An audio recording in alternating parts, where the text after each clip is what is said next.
You're watching Weekend at Gabe's and I'm Weekend Gabe. This latest episode was brought to you by the good folks over at the Ghetto Flower. Use our code W@G for an exclusive 15% discount when visiting their site. Tell them I sent you. Now enjoy the show.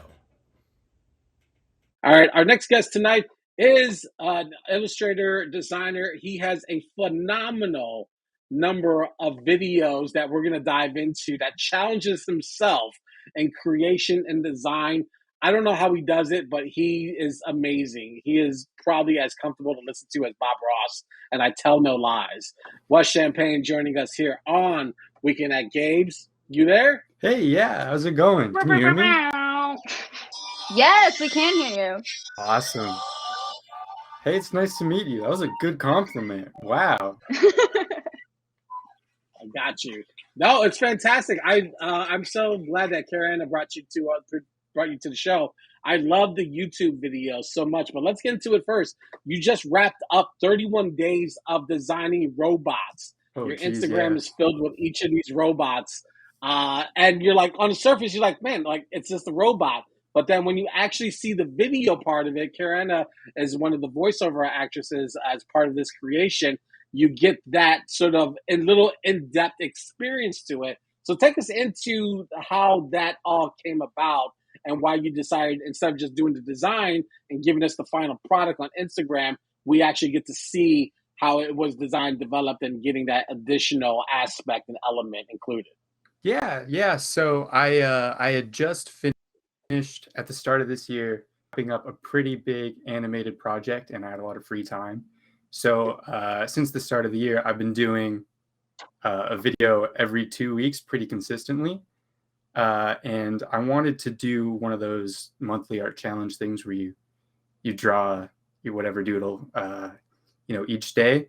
But it hit a point when I was doing that with March of Robots where it was just too many drawings, and I didn't want to make a new one for YouTube. So I kind of planned it ahead of time. I made sure I recorded all my drawings, and luckily, I have talented enough friends that they could kind of add to it, and I didn't have to do much other than write the blurbs. So kind of a combination of overextending myself and then, whatever was low enough effort that I could get something out regardless. Right. Well, what about robots that just is you're able to just tap in and keep designing and recreating? Because when people obviously think of robots, it could be a very simplified thought, but you were like giving us a bomb robot, a shoe robot. There's just a variety of transformer thoughts and ideas wrapped in there. So like, were you like struggling the day of, or do you just kind of like freestyle and see what comes out? So I think when I don't want to draw something, it's really hard to think about, what to do with the theme. But generally speaking, if I want to draw, I'll find a way around it. And at some point, I just didn't want to draw robots anymore. So if that meant stretching the theme to kind of make it, a shoe, because I'd rather draw a shoe, then that's what I did. So I would say it's less that I have a creative idea about what to do with a robot, and more that I just need to think creatively about how to avoid drawing a robot when I made the commitment. Yeah, right. Makes sense. Go ahead, Karen. Yeah, so like obviously I kind of got like pulled into this very late in the game, and I had no idea when Peyton I got introduced to Wes through like a mutual friend, and I had no idea when Peyton was like, "Hey, do you want to do like this some little voice things for my animator bud?" I was like, "Sure." And then I just get these random passages and then the pictures, and I'm like, "What the hell is this?" Because most of the time when you see like speed draw videos, they just put like a popular sound or like music, but you took it to like the next level of like creating backstories for every single fucking one and like writing it out and then getting us to voice them. Like, how did you come up with that whole idea? I mean, generally speaking, I think I just don't like watching those speed draw videos with the sound in the back. So, I mean, it made more sense to me to, have something more original over the top. And thanks, Mom. And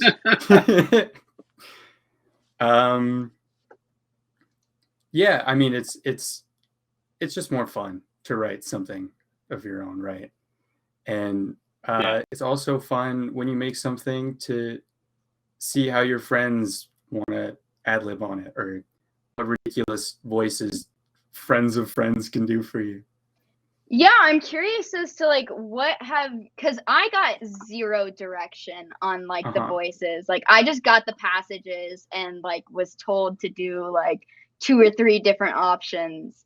So like what is your reaction hearing our recordings? Because I feel like I did some pretty like out of their voices and stuff. And like how do you feel about like do we match what you hear, or is it like kind of like curveball? I think it's like a good mix of both. I mean, you didn't need direction. You did great. There were I think a couple in the last run through where I had things tweaked a little bit because I had a specific idea in my head. But I think generally speaking, I guess I'm open to it being changed, because by that point I hardly want to look at the robot anymore anyway. So I'm pretty much just relying on whoever's doing the voices to make me interested in it again. Let's turn the hands of time back. Did you say your mom's in the chat with us tonight? Oh yeah. What did she say? She said his backstories are awesome. Let's start there. When was your first moment of creation, or when's your first recollection of sitting down and either doodling, or what sort of sparked the flame for designing? I don't know if it's like a thing that I started doing so much as a thing that I can't stop doing. But I do remember being in like grade 1 and having my math notebook, and I drew this strange fusion of Spider-Man and Batman on it. And he's got like 7 fingers on each hand. Yeah. And and so that was your introductory moment of like, hey, I could do this pretty well, like, or at least it made sense to you. Yeah, I mean, I don't know. I feel like I had perhaps too big an ego when I was little, so I don't think I ever looked at a drawing that I did and was like, oh no, maybe I should do something else. I think I probably looked at it and said, wow, I'm clearly great at this, and then just kind of kept going off of that and became okay. So there wasn't any like professional or teacher that was kind of like showing you shapes or aesthetics. You figured this out in your own experience of trial and error. I mean, art class is fun, but I would say that for the most part, there's probably more teachers that wish that I would stop drawing doodles when I shouldn't. Yeah. Go ahead, Karen. Yeah, I love that. I was watching some of the videos before the robot stuff, because that's like mostly what I had seen, because I'm a little narcissist myself. I was like, oh, I want to hear my voice. But I was watching the videos that you did, some of your first videos when you had like Peyton and Ben, and you were like having you watch through your speed draw. I had no idea what I expected that to be. But it was really interesting, because it was almost like your own little talk show, honestly, because I thought you were going to be like maybe designing something together or like drawing while they're talking, but it was completely different than what I was expecting. And like I just like, would you ever do like something like that on Twitch, or you feel like you're platformed out with like the YouTube and the TikTok and the Instagram and stuff? So I've thought about trying Twitch. I think for me, it makes the most sense to try to get as much out of the same drawing as humanly possible. So I think Twitch might be cool, less for me in like the talk show sense, and more if I live streamed while I was doing the drawing, and then I could do the speed drawing, and then I could put the drawing on Instagram, all that. Yeah, I mean, I've thought about it. I might give it a shot in the future, but I'm a little worn thin right now, so we'll see. Understandable. How does creating the show and these challenges you give yourself? We were talking about the 31-day challenge. You also had a video where you challenge yourself to create a design in 3 different time frames: 10 seconds, 10 minutes, an hour. Like, what are these kind of challenges doing for you, and how do they help sharpen your skills that seem to already be established? Thank you.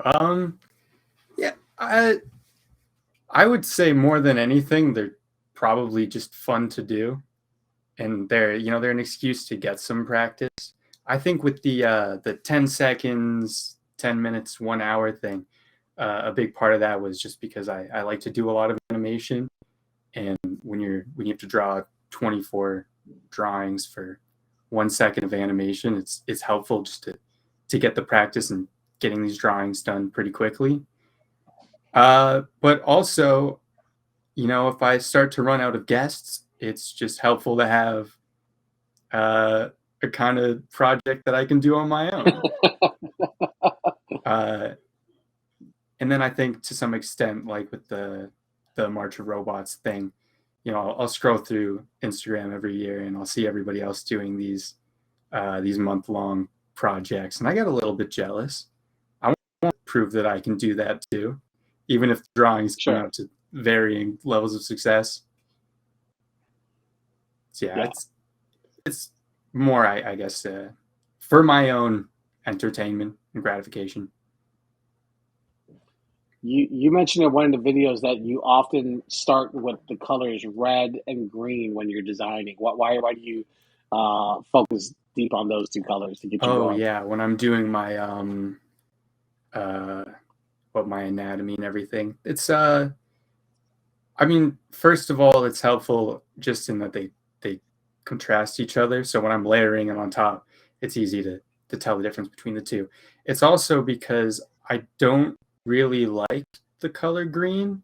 So if I do a sketch that I like in green, then I know I must really like it, and I'm not just looking at the pretty color.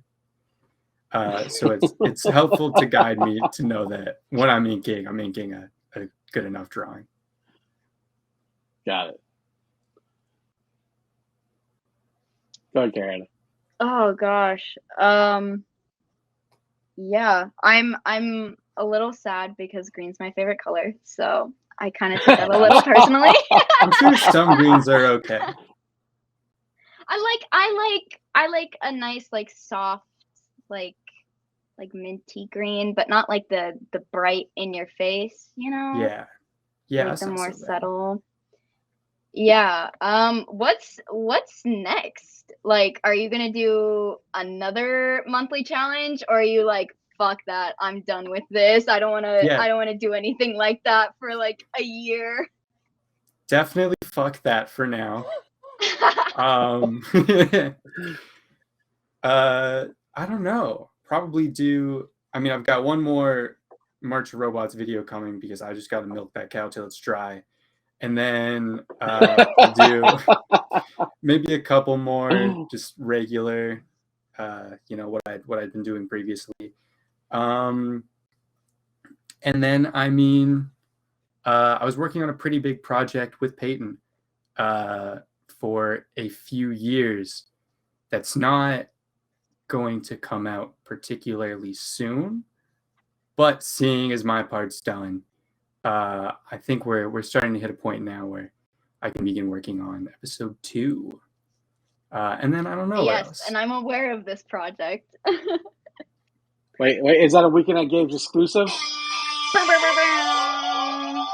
Yeah, man, I think so. I, Yeah, I mean, I'm not gonna say too much about it, but Yeah, has he got you follow locked in an me. NDA?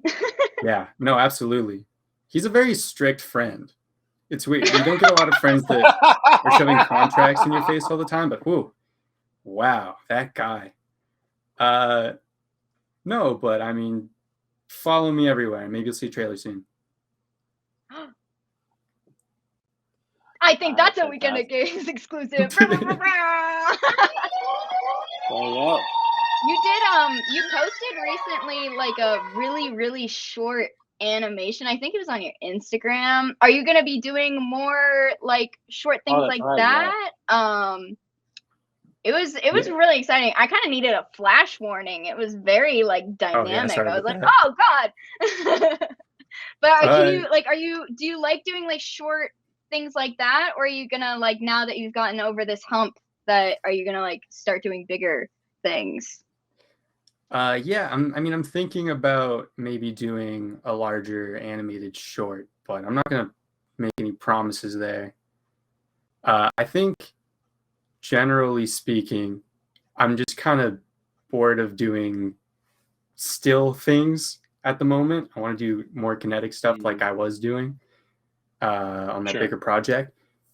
So, I mean, if you want another animation, you can wait till this Friday for another short one. And I'm sure there'll be more like that coming out in the future. Another exclusive this Friday. Oh yeah, yeah. Keep that sound effect cute. Well, if you need a Dropping voice actor, you got my info. dropping all kinds of exclusives. All right, Wes, before we get you out of here, a couple fun questions. You're talking about animation and wanted to get into that. What animation or what anime film or TV show currently would you love to be part of or to jump in on and being part of? Oh geez, this is a crazy question.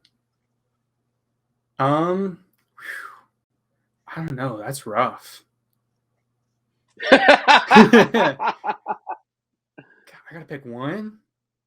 I mean, you can throw two in. I mean, you're not held to any standard here. Yeah. You know? I don't know. Pick what I will now. say.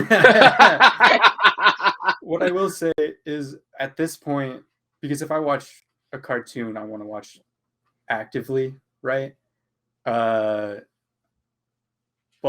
because I'm always working on something, I tend to put on things that I can't watch actively. So I haven't seen.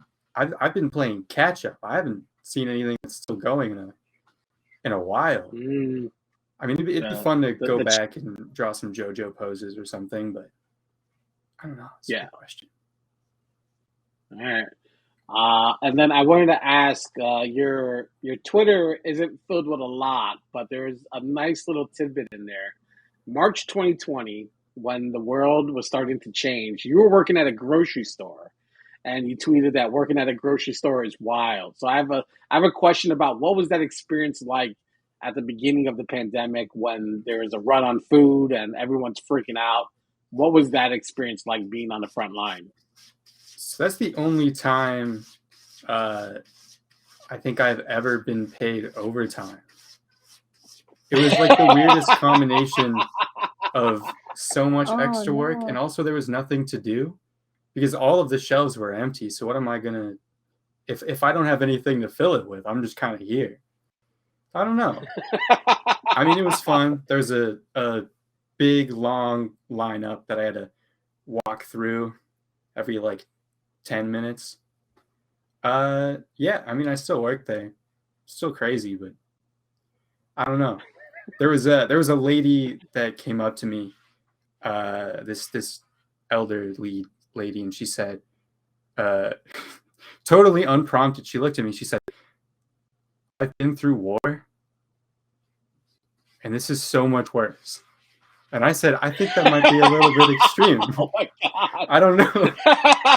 Oh my god! Lady, there's just no bread. Just no bread. Like, we'll get a shipment tomorrow. Chill. Yeah. Yeah, I mean, it's been all right. I'm quarantined right now. Oh wow. Yeah. Oh no. This is great. Man. This is kind of the first face-to-face interaction I've had in like 5 days. Thank you for that. Appreciate that. Has it been that long since we gamed? Since you whooped everyone's no, yeah, ass in you're the right. drawing You're games with your unfair advantage? That We doesn't talk even about seem that. right. How It's does like, it feel to always win drawing games? Can pretty we like good. do something to change that? Like draw with your opposite hand? Like what can we do to close this gap? Yeah, we can handicap me for sure. I mean, I've thought about like a head-to-head drawing show. If anyone would be interested in joining me on that, where we'd have different challenges, like have a boxing glove on, or maybe I could be blindfolded. I'm sure you can message me. I've got some of those ideas. Ideas for your we can Twitch figure out a way stream. to. That's genius. Wow, thank you. I appreciate that. So your opponent can use a boxing glove to punch you while you're trying to draw, just disrupt your flow? That'd be great. That would be way better than I was just thinking drawing while I was using a box. I like that idea way better. It could be both. Maybe that'll be my next video, is trying to draw something while somebody just kicks the crap out of me. Someone's just throwing like water balloons at you or something. Getting hit with I don't know if I want that near my computer, but at the same time, I mean, there's a great suggestion in the chat. There's a great suggestion in the chat to draw with your foot. That would balance it. I bet I could do that actually. I think I'm sure you can. We're gonna try that later. I'm gonna draw with my foot, and that'll still win. Go like this. Yeah, for sure. I could do that. I'm gonna try all of these things as soon as this interview's done. Now I got to see it. I'm so curious. That's your next YouTube series. Yeah. Drawing with a different handicap each video. That's smart. I'm gonna put that in my notes as soon as we're done. I'm not even kidding anymore. All right. Well, Wes, thank you so much for joining us here on Weekend at Gabe's. You're an incredible artist. You have a huge fan base joining us tonight that's showing love, and we appreciate them joining us as well. You can head over to Instagram. You can head over to Instagram at wes.wesley.champagne, and you can find all his great work and also links to his YouTube page, which is also equally wonderful. Thanks for joining us tonight. We appreciate it. We hope to have you back in the future. Awesome. Thank you so much. I'd love to be back. Wes Champagne joining us. Oh man, that was fantastic. I love all his family and friends that were in the space, showing love. That's great. I love it. Thank you for watching the latest episode of Weekend at Games on YouTube, brought to you by the Ghetto Flower. Make sure to also click on the links in the description for more information to our guests and access to exclusive new music from the Ghetto Flower and so much more. Make sure to also like and subscribe to the show, and also continue to share, support, and show love by clicking on any of the links surrounding my head. Thanks for watching.